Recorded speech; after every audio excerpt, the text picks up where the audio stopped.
The large conference room on the Viridian flagship fell silent as the surveillance footage played on the main screen. 12 different alien species, all members of the Galactic Confederation, watched with growing unease. What they saw challenged everything they understood about warfare and the nature of intelligent life. "Play it again," said Ambassador Zorax, his green skin paling slightly. "I want to be certain of what we're seeing." The footage showed a small human research station orbiting in the asteroid belt between Mars and Jupiter. It was a simple structure by Confederation standards, modular sections connected in a rough circle, solar panels extending like flower petals. The date stamp indicated it had been recorded just 3 standard days ago. Without warning, 3 Draxian pirate ships appeared, their distinctive red hulls gleaming in the distant sunlight. The pirates were known throughout the galaxy as merciless raiders, preying on weaker species in isolated outposts. They attacked with precise energy weapons, disabling the station's main defense systems within moments. "Standard Draxian tactics," commented military advisor Krell. "Nothing unexpected so far." The next sequence caused several Confederation members to shift uncomfortably in their seats. Instead of surrendering as any rational beings would when faced with overwhelming force, the humans fought back. Captain William Hayes appeared on the station's communication channel. His face showed no fear, just grim determination. "All personnel, battle stations, this is not a drill. Implement Protocol Sierra." The Confederation observers watched as the seemingly outmatched humans launched into action. Security teams moved with surprising speed, donning simple pressure suits and gathering weapons. "Their technology is so primitive," whispered Science Officer Mila. "Those weapons are just metal projectiles propelled by chemical explosions. They cannot possibly expect to defeat energy shields." Yet the humans did something unexpected. When the first Draxian boarding party cut through an airlock, Lieutenant Samantha Rodriguez and her security team didn't directly engage them. Instead, they deliberately vented atmosphere from adjacent sections, creating powerful air currents that threw the Draxians off balance in the zero-gravity environment. "Clever," noted tactical expert Dren grudgingly. "They're using their environment as a weapon." The footage continued. In engineering, Chief Engineer Gary Powell worked frantically, rerouting power systems while explaining his plan to the others. "If we can overload the electromagnetic pulse generators and trigger them simultaneously, we might disable their ship systems temporarily."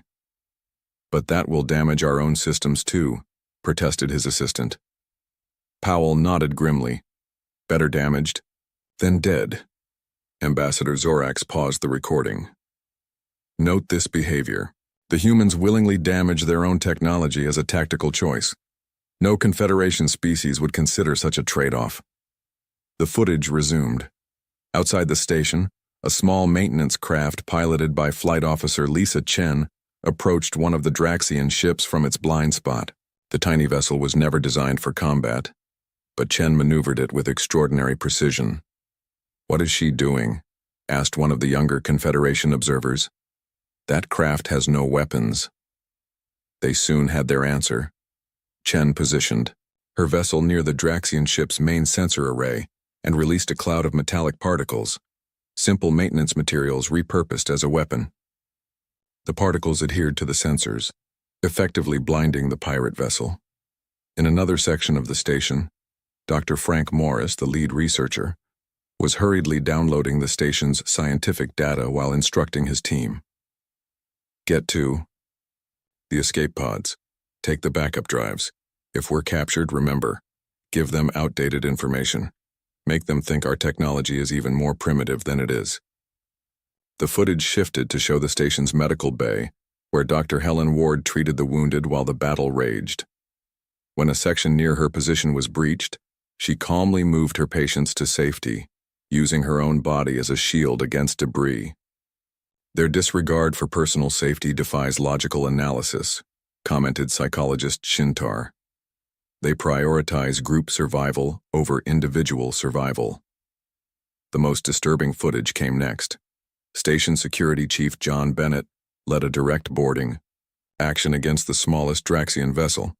Armed with their primitive weapons and wearing only basic pressure suits, 6 humans managed to fight their way onto the alien ship. Impossible, muttered several observers simultaneously. But it wasn't impossible. The humans moved with coordination that suggested extensive training for scenarios they had never actually experienced. They used hand signals when radio communication might be detected. They employed simple mechanical traps rather than detectable, electronic ones. When they encountered Draxian resistance, they didn't retreat despite taking casualties. Officer Bennett was struck by an energy blast that severely burned his arm, yet he continued leading his team, applying a simple medical patch and pressing forward. The final moments of the recording showed the humans gaining control of the Draxian vessel's bridge. Rather than killing the pirate captain, Bennett offered terms. Withdraw your remaining ships and we let your crew live. Continue this fight, and none of you will survive. The Draxian captain, clearly shocked by the turn of events, agreed. Ambassador. Jorek stopped the recording.